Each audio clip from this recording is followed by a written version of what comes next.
French American Foundation, think tanks mondialiste. Là, c'est plus un envol, c'est directement vaisseau spatial Star Trek. Tous les vendus, tous les élus, tous ceux qui tapinent pour Washington passent par ici. Beaucoup de nos dirigeants sont des alumni, comme on dit, des anciens élèves ou des de ce qu'on appelle les young leaders, c'est-à-dire les jeunes futurs dirigeants de la French American Foundation, qui a été créée depuis maintenant, c'était sous Giscard, et qui a vocation à sélectionner les élites de demain dans une bonne entente avec les États-Unis d'Amérique.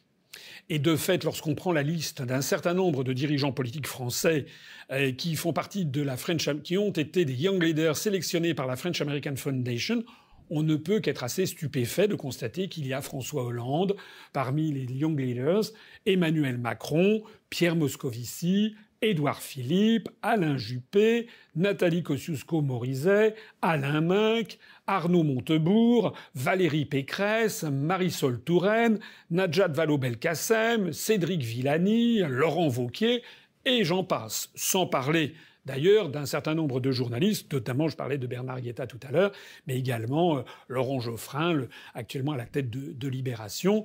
Tout ça, ce sont des gens qui ont été des young leaders de la French American Foundation, donc qui ont été aux alentours entre 25 et 30 ans en général, ont été sélectionnés pour faire partie d'une espèce d'élite transatlantique et donc estampillée États-Unis d'Amérique. Et je pense que ça pourrait arriver. D'ici quelques années, on venait à te solliciter pour occuper des responsabilités politiques en tant que, effectivement, ministre de l'écologie et 3 petits points. Quelle serait ta réponse, sincèrement, Thomas? Et ne te gratte pas le... Je me gratte le coude, déjà parce que je pense que ça va pas arriver. Mais alors là... si jamais ça arrivait, écoute, j'en parlerai à ma compagne. Et elle me donnera une bonne réponse, je pense. Parce qu'elle travaille pour les Nations Unies, son job, elle, c'est de sauver le monde. Mais ça te donnerait... Ça te donne...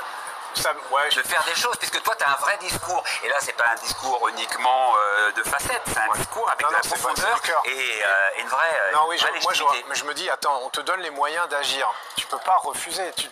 On te donne les moyens d'agir, mais je sais que c'est hyper difficile.